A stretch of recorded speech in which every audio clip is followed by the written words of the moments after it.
So now we get into a case study of how a resort destination had to transform itself in leisure as well as in MICE in an age when travel went local. And we speak to one of the leaders behind this transformation. I'm very pleased to have on stage with me Lam Shui Ying, Assistant Vice President of Business Innovation from Resorts World Sentosa. Hi, Hoon. Hi, it's so good to see you on stage physically. Yes, very and nice you to look see you. Gorgeous. Thank you. Thank you for having me.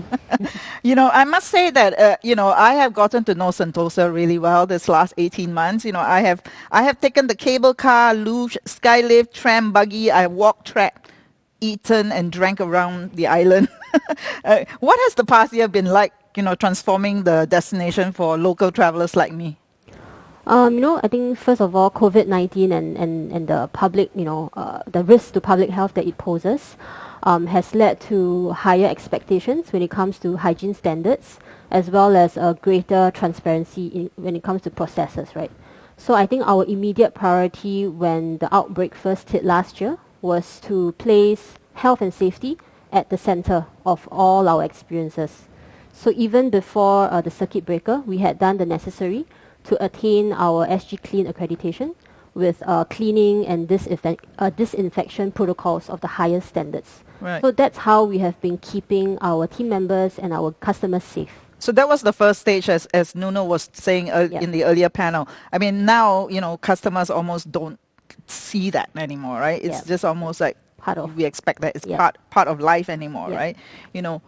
But what have you discovered that we like and we don't like? That's different from the foreign arrivals that you used to get. I mean, what percentage of your business was foreign before? I think for staycations, as a major pillar of Singapore's tourism, we received tourists from really diverse markets. So pre-COVID, more than a third of international arrivals to Singapore, these people would have been to RWS, right? So predominantly, our rooms were occupied by tourists.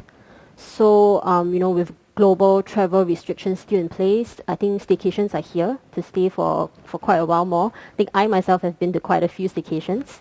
And I think our various staycation packages have been quite well received. And what guests, when they come for staycations, they are not looking for a room to sleep in, right? They want to relax and recharge. They want to be in touch with nature, discover hidden gems, spend quality They want to time. kind of feel that they are on holiday. Yeah. I mean, like they would be on a holiday, right? Yeah. Actually, I mean, I had a text from my girlfriend the other day, and she said, because, in the beginning of it, I said, I'm going on a staycation. And she said, why would I even do that? And I go, trust me. I say, you will. And then she messaged me and she said she's been on 2 staycations since, right? Yeah. So it's really created a new market, Definitely. which is something great for you because it means that this is a market that you can actually grow and enhance, right? Yeah. And I offer think, more experiences. With the decreased spending in overseas travel, we have seen that our local travelers are more willing to indulge in premium options, right? Like our beach villas or ocean suites, because like you said, they just want to feel like they're on holiday and not in Singapore. Right. Yeah. So people are spending more on the premium offerings. And so you're putting together some unique staycation packages, which I've seen online. What about the attractions, like especially the Sea Aquarium, which I actually went to like 2 weeks ago before the restrictions set in. And how have you adapted the experiences at attractions like that? Okay, so most of I think our locals would have been to our attractions, and so it's important for us to keep things fresh, right, with new and unique experiences to attract them to come back again. So for Sea Aquarium, we have actually expanded the space with a new immersive zone with new residents. So, guests will get to come up close with poison arrow frogs. So these frogs are actually from our own breeding program. They're quite fascinating, actually. Yeah, they're really tiny, but it's very cute, and people like to spot them. It's always the tiny, cute ones that are the most poisonous. Yeah, and you can also get to touch and feel, some of the marine species that are native to Singapore, such as the Nobly sea star. And also, guests will get to check out our coral propagation program and learn about, the critical role that corals play in marine biodiversity. Well, I certainly saw a lot more of that where, it wasn't just going and looking at a fish or something like that, but it was definitely a lot more interpretation, a lot more sort of education, a lot more facts around around the marine environment, and always that diver coming in that just kind of wins the crowds, right? So to your point, I think we've curated programs, behind the scenes programs actually. So we have one that's called Behind the Panel, and another one that's called Junior Aquarist. So here guests will get to discover fun facts and learn about the ways that our aquarists provide uncompromised care for our marine animals. So I think it's all this, behind the scenes stories that offer very refreshing content for our customers. Right, and these products and offerings will definitely be relevant in after when international people come back, right? Because you have a wider diversity of offerings, and it's really interesting stories as well that we never really tapped into. So, let's talk about tech, right? Because I'm a techie. Like, what kind of tech investments have you made here, especially for attractions, right? Beyond the capacity management and all that, we've seen a lot of attractions make investments in tech. What kind of investments have you made? We have been investing in technology, even before the COVID-19. So I think we're quite fortunate that some of this were already in place before the pandemic hit. So for example, in our attractions, our self-ticketing kiosks that offer the self-purchase methods, they're very easy to use. They reduce the human-to-human interaction. That's quite important now. We are also continuously enhancing our website to ensure that the guest journey in terms of booking the tickets is seamless. And also we have upgraded our reservations portal so that it eases the management of a capacity, and our team members can spend their efforts on other areas that enhance guest experience. Right. One of the trends that we've seen in distribution in COVID anyway, I mean, I was just reading a report and it's on our website this week, is how, distribution has become a lot more direct for some hotels, and less via OTAs. Some OTAs are up. Have you seen sort of a pickup in more direct reservations on your website versus going through an OTA? Prior to SRVs, definitely. SRVs being? Singapore Rediscover vouchers. So before that, we definitely saw an uptick in direct, right? But I think once the Singapore Rediscover vouchers came out, we worked a lot closer with our OTAs, because that's where people really get to redeem their vouchers. Right, because the SRV had like 5 OTA booking authorized booking partners. Okay.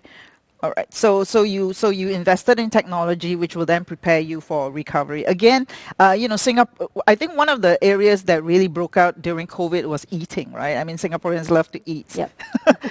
and you talked about premium. So tell us about this aqua gastronomy experience, which I believe is like sold out and it's quite difficult to book. Right. Yeah. It's actually ended. But this idea was conceived during the circuit breaker last year. So we were brainstorming to see how we could reimagine our existing assets and spaces to create new experiences for our locals. So out popped Aqua Gastronomy, Singapore's only underwater dining experience. So here guests will get to be transported to a beautiful underwater world as they dine in this very whimsical looking bubble pots, and they are surrounded by dreamy lighting, ocean soundscapes. So it's really, really beautiful. So it's really natural social distancing as well, right? Since they're all in pots. That seems to be quite a big thing right now, is sort of dining in pots and bubbles. Yeah. But I think more than a dining experience that entertains, Aqua Gastronomy was also designed to share with our diners our sustainability efforts, right? And hopefully to inspire them to act in protection of the oceans. Right. Okay. Yeah. And also what you're doing in sustainability as well, right? What you're doing in food sustainability as well, right? So the menu for Aqua Gastronomy was actually 100% sustainably sourced seafood. Right. Yeah. Okay. And you also took it up a notch. I know you had fine dining packages. So, I think people were paying for those fine dining packages as well. Yeah. So I think with the restrictions in dining in, we were trying to see how we could, that our guests don't feel shortchanged of that dining experience when they come for staycations. So we combined luxurious accommodation with award-winning gastronomy. So guests will still get to enjoy the experience of fine dining, but in the comforts of a private suite. Right. Yeah. Well, I guess because, we've had sort of changing restrictions here, and I think it happens in all markets too, whether it's Bangkok or Vietnam and all that, and suddenly you can't eat in a restaurant. Yeah. So then you have sort of taken your dine-in experience into the up hotel rooms. up a notch, right? Yeah. But, all these things that you're doing, clearly can't really make up for what we've lost, right? I mean, the international business and all that, but I guess this is as good as it could get. Well, let's move into MICE and business leisure, right? I mean, this space that we're using here, this is your convention center. We are very pleased to be the first, hybrid live broadcast, so thank you for the partnership. But other than this space, which is amazing actually, what other investments have you made to ensure that your venues can really sort of move into the new age of hybrid? Yeah, so I think as this industry really moves towards virtual and hybrid, we want to ensure that, we have the best in-class facilities to support our clients' needs. So besides this multi-screen, facility with, actually a 270-degree panoramic screen, we actually have a sprawling resort, right, that spans across a multitude of indoor and outdoor venues. So with these different venues, we could actually create a satellite of events across within the resort that's supported by hybrid or technological capabilities. So we can creatively curate content, and we also have very unique F&B and entertainment assets that really value add to all these kind of customized experiences. Yeah. So it was just like just now when we went over to Universal Studios and they performed something, and so we could create like a collection of WiT pods around the resorts and say this is a workshop here, this is the main stage, and it really then forces the event organizers to think differently, right? But what kind of demand are you seeing from event organizers? Are they as fast to innovate? I think so. I think so far we have had really, really exciting, creative conversations with event organizers. And we are actually very thankful, right, that for their continued support even amid such challenging times. And there are pretty exciting, more hybrid events coming up. So we are looking forward to those. Yeah, that's what I've been told, that a lot of events are coming up in the fourth quarter with a lot of hybrid, capabilities and all that. So it's amazing that COVID kind of forced us to really think differently, right? We're like, why didn't we do all that before? we need something like this to really like hit us on the head, I think, before. Agree, like us at WiT. So looking forward to when customers can return, what kind of trends are you anticipating and that you're preparing for, which we heard in the previous panels, for example? I think travelers will, prioritize health and safety like never before. So for us, we will continuously improve our front end and back end operations to ensure that customers will have a safe and comfortable stay every time they are here. And I think with the increased restrictions and processes around international travel, we expect that inbound travelers will have a longer stay with us, right? So it's meaningful travel versus mass travel. Experience versus possessions, right? So we are planning for a holistic variety of sustainable lifestyle experiences that they will cater to these needs. Right. I think what's also important is that travelers will look to locals for recommendations, right? They want to see the city through the eyes of a local. So we are investing in more product and experience development to attract the locals, to make them our advocates. Because if something doesn't impress a local, it won't impress a tourist. Yeah, so I guess this period has really sort of made us appreciate and recognize the local market, which was sitting at our doorstep, which we kind of took for granted. And then now really truly appreciating the long haul market too when they return.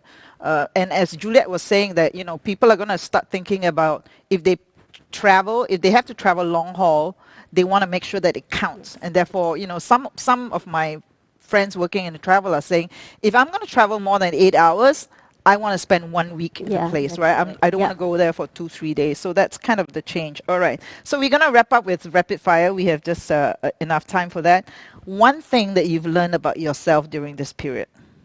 I've learned that I actually really find joy in the simple things, like just making time for them. I think really helps to center me. Okay. Yeah. If you're going to ask what they are, it's very boring. It's very boring things. All right. Well, what one thing that has made you think the organization that you work for 10 years now, and this is your first job, you say, right? You know, this is the first job that you joined right after university, and you've been 10 years in it. What is the thing that has made it stronger for the recovery? Our kampong spirit, for sure. All right. Yeah. So thank you so much for this Thank conversation you. and Thank for, you. enabling us to do the first hybrid live broadcast. And also, I'm so honored to have you the first appearance on stage. Yes, it is. Thank you so much. Thank you. Thank you, Thank you. Sherry. Thank you.